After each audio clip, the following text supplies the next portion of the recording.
is he doing? He does this every time there's a new horror movie he likes. But he didn't do this for the Child's Play remake. Think again.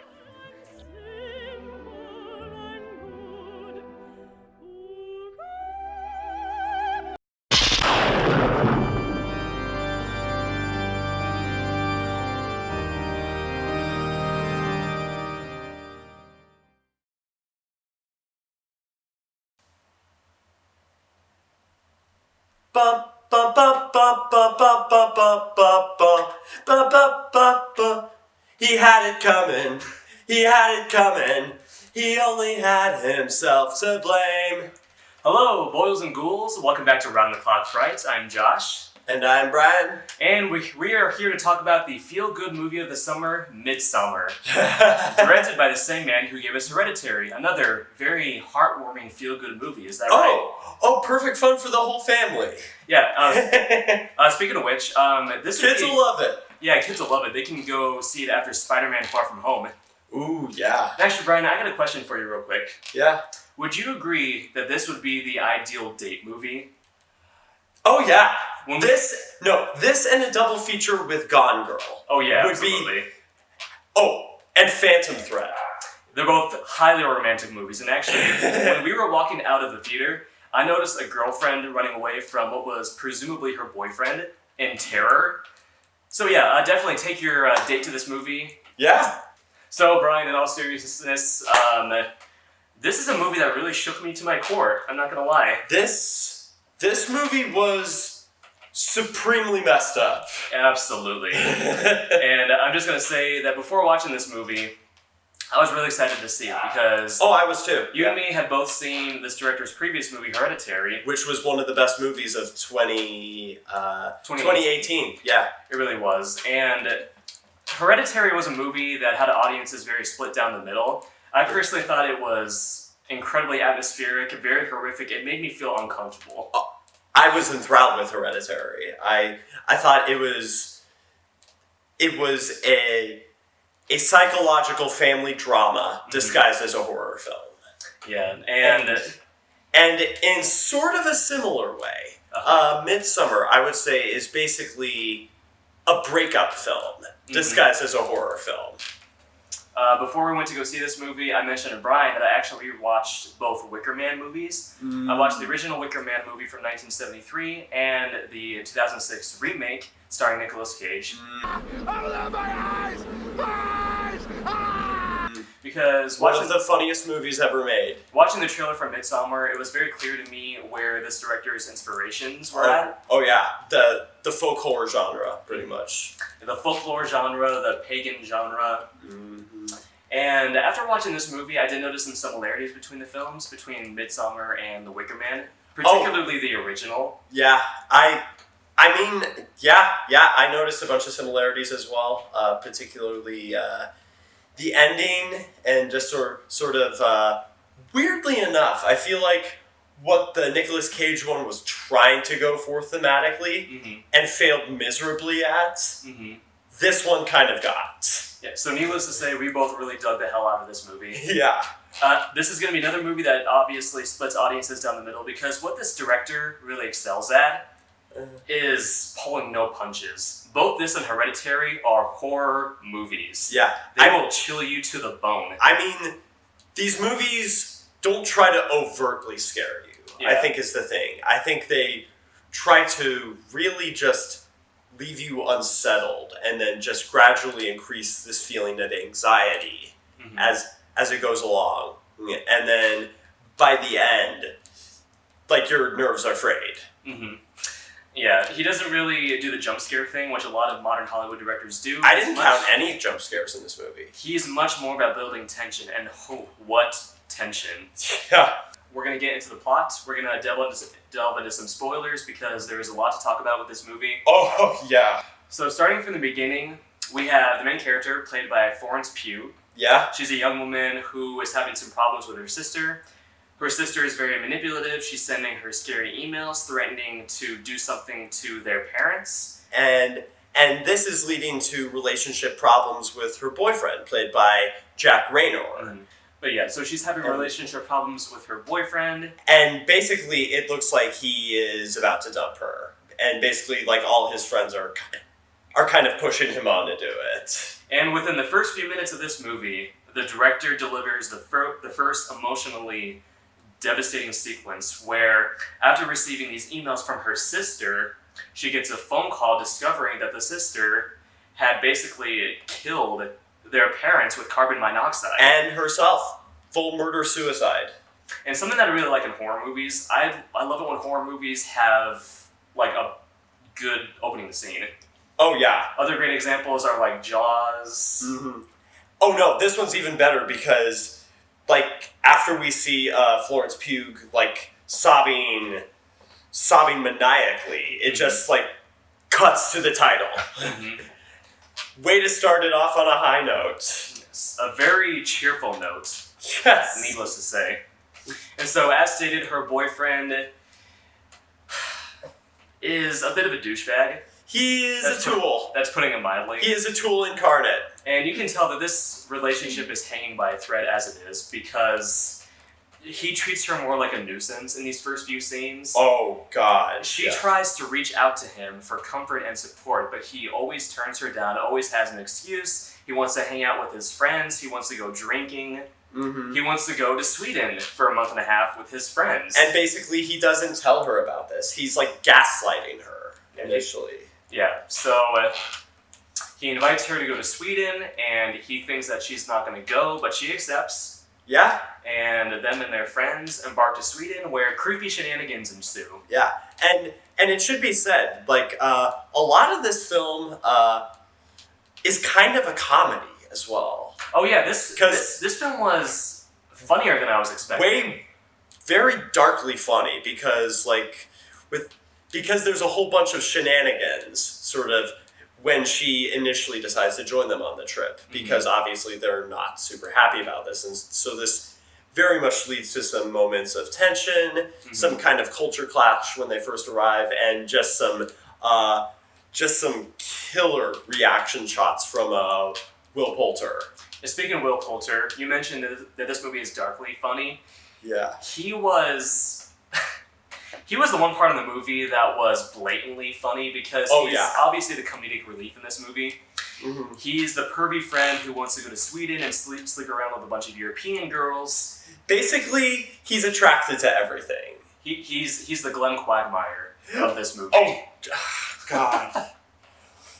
So taking it from there, they arrive in Sweden and they arrive at this commune where these supposedly peaceful villagers live out their lives. So they accept some hallucinogenic herbs, and of course, they start to trip out, and she has a really bad trip. She has an incredibly bad trip where, in the tradition of great stoner comedies like Bill and Ted's Excellent Adventure and Pineapple Express and 21 Jump Street, she begins to have visions, except in this movie, the visions are way less funny. Because once they arrive in Sweden... I mean, to be fair, they're less accurate. Obviously, when you have a bad trip, of course it's going to be like in 22 Jump Street, where you're in hell, and there's Creed playing. Oh yeah, they should have put Creed in this movie, like during the trippy drug scenes. Yes. But yeah, right off the bat, once they get to Sweden, that's when the tension really escalates, because they arrive at this village, and at first they're greeted warmly by the villagers, but of course, as we discover for the rest of the movie, that is not to be. Yeah, because these villagers are about to start a 90-year, I think they said it was 90 years, every 90 years, a ritual that happens every 90 years over the course of a week, and obviously it involves them somehow. And here's a point that I want to make. I thought this movie would be much more subtle with its scares for the first hour and a half or so, but hot damn, like within the first hour of this film, you get an incredibly nail-biting sequence that just completely took me off guard. It was unbearable to watch. I mean, to be fair, it was mostly that one scene for like the first hour and a half, but this scene is like a hard left turn, and it messed me up, for lack of a... Like, we were audibly reacting in the theater at this scene. From that point on, you are just, like, shaking in your seat. You have goosebumps, just all over your body. you might be sweating, you might be tugging at your hair, because what this movie does incredibly well, and what this director did well with his last movie, is he just gives you a tremendous feeling of dread. Mm-hmm. And also some spectacularly messed up imagery in both of these movies. Like, some of the images I doubt I'm going to be able to shake for a while. Yeah, some of the images in this are going to haunt my dreams for a while. But after this initial scare sequence, which again just rattled me to my core, you do begin to wonder why these characters are staying in this village. I mean, they kind of pass it off as like cultural customs. Mm-hmm. But at the same time, I mean, this is some incredibly terrifying shit. Yeah, and I mean, slowly but surely, you do kind of get a sense of why they're deciding to stay. Mm-hmm. Jack Raynor and I don't remember his character's name, so I'm just going to call him Chidi from The Good Place. Josh. Yeah. His name was Josh. That's right, yes. But to me, he will always be Chidi. Mm-hmm. But basically, Jack Raynor and Chidi are basically, both of them are sort of competing to use this community and this village for their upcoming thesis. Mm-hmm. And like I said, there is a little bit of competition involved between the two. Mm-hmm. Mm-hmm. About what they are allowed to write about, who they're allowed to name, Mm-hmm.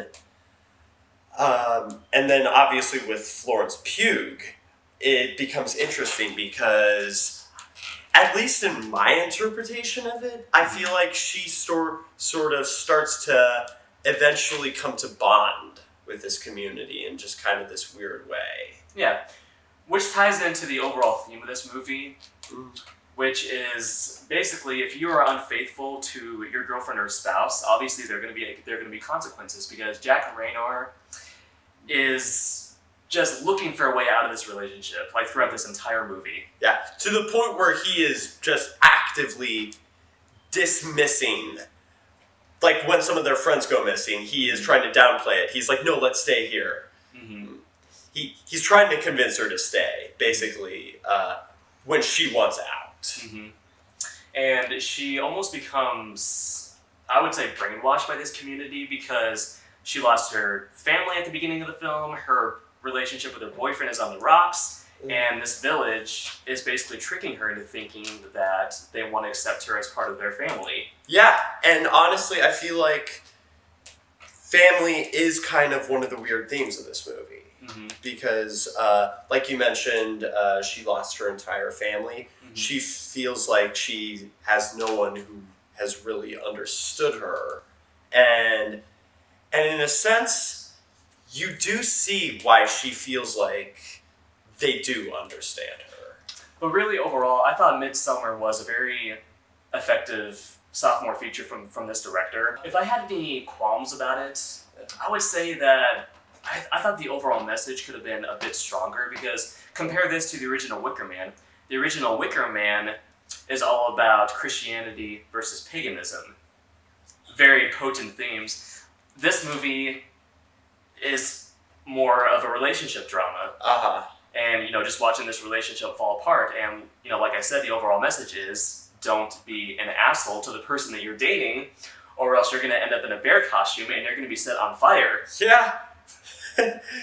Also much like Wicker Man. What is it? What's wrong, sister? Mm-hmm. Did you get that feeling, though? Like, did you think the themes or like the overall message could have been a bit more complex, a bit stronger? Maybe more. I got what they were. I didn't have any trouble understanding what they were going for. Mm-hmm. Thematically, I thought it was good. There could have maybe been a little more complexity to it. Mm-hmm. Just maybe a little more variation on it. But at the same time, you could argue that another one of the themes is just sort of like the way outsiders look at sort of these sort of weird kind of pagan movements, because there Mm-hmm. very much is sort of that culture clash. Mm-hmm.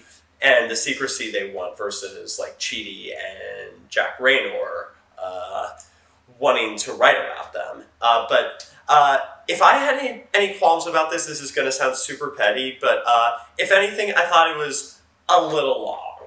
Myself. It did feel a little self-indulgent at times. There were a few sequences. Not I think so they much could cut out. self-indulgent, but just like I thought the slow pace worked really well most of the time because it sort of sets you into the atmosphere a little bit. Mm-hmm. But then other moments I felt like it was just kind of spinning its wheels a little bit. Throughout much of the runtime, I was thinking, what exactly is the point of all this? Like, what's the message they're trying to convey? And it did get there. It did get there, absolutely. You really need to be patient while watching this movie because much of it is a slow burn. Personally, I wasn't bored at all. I thought it was incredibly compelling. Oh, it absolutely pays off. But for I want to reemphasize that it does pay off. But for mainstream audiences, I can see people being a bit impatient with this movie. Mm-hmm. I just got back from seeing Annabelle Comes Home, like a couple days ago. Yeah. And that was yet another manufactured studio project where the scares were utterly safe. The plot was very predictable. Mm-hmm. So imagining the Annabelle Comes Home audience going to see Midsommar, it's a bit of a tonal shift, to say the least. Yeah. Very different kind of horror movie. On the whole, I think I still slightly prefer Hereditary, more as a matter of I thought Hereditary was a bit more cohesive on the whole, a bit more consistent, but on the whole, I thought this was rock solid. Personally, I do prefer this film a bit more than Hereditary. I thought it was more visually creative. Oh no, visually, this film is something to behold. And let's actually talk about that, because for both of these movies, the aspect ratio that this director uses, it's very compact, and it's ingenious because often a character will be stuck like in the middle of a frame, and you feel as if you're suffering with them because you're stuck inside this like compact.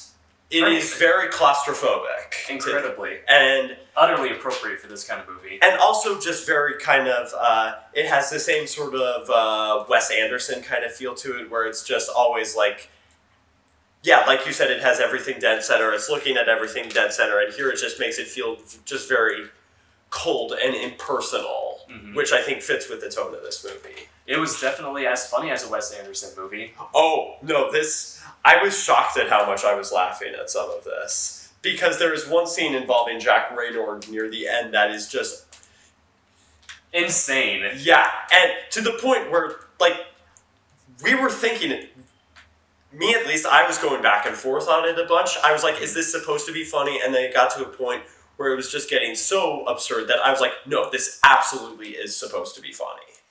Yeah, because you're watching the climax of this movie, and a climax for sure. Definitely a climax where Jack Raynor is basically seduced by this young native of the village to impregnate her, and it ends up in this very uncomfortable orgy sequence where, while he's impregnating her, he is surrounded by like these naked grandmas cheering him on. At one point, one of the grandmas grabs his butt and starts like shoving him into her. Absurd. It is absurd, but the audience was laughing. It felt intentional. It absolutely was intentional. Actually, you know what else it reminded me of? What? Did you see the Suspiria remake? Yeah, I love the Suspiria remake. That was great. Oh, I really like the Suspiria remake. That scene was very much kind of reminding me of that a little bit. Mm-hmm. Dark humor. Yeah.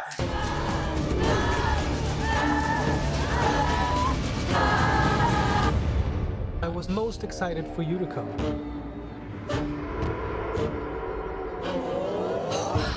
It's really exciting to have an original vision like this. Yeah. And even though it may not be for everybody, I mean, I dug it. We really appreciate slow burn horror movies. So if you're a fan of slow burn horror movies, just filled with atmosphere and dread, and supremely messed up imagery, this movie will definitely be for you. Yes. Like we said at the beginning of this review, go ahead and take your kids to see it. Yeah. Take your significant other to see it. Oh yeah, it'll just bring the whole family together. One of my favorite movies of the year, I would say it's just behind Jordan Peele's Us. Us is still the top one for me. But thank you so much for joining us in this review, guys. We really enjoyed talking about Midsommar. The next movie that we're probably going to see together as a team is the one I have been dreading this entire time. They are going to drag me to see the killer alligator movie. Yes. Oh, you are going to see that movie and you are going to like it. Oh my god, they're probably going to go so far as to tie me to the chair because Yeah. I've had this lifelong fear of alligators. And he lived in Florida for a while. I lived in Florida during Hurricane Irma, and I was afraid that a crocodile was And the era of Alligator Man. Yeah, I was afraid that like the hurricane was going to destroy my apartment and I would be eaten alive by alligators. But anyway, we'll be watching that probably sometime next week. Yeah. Thank you again, guys, and let's book that flight to Sweden. I'm ready. Heck yeah. Skål! Yes!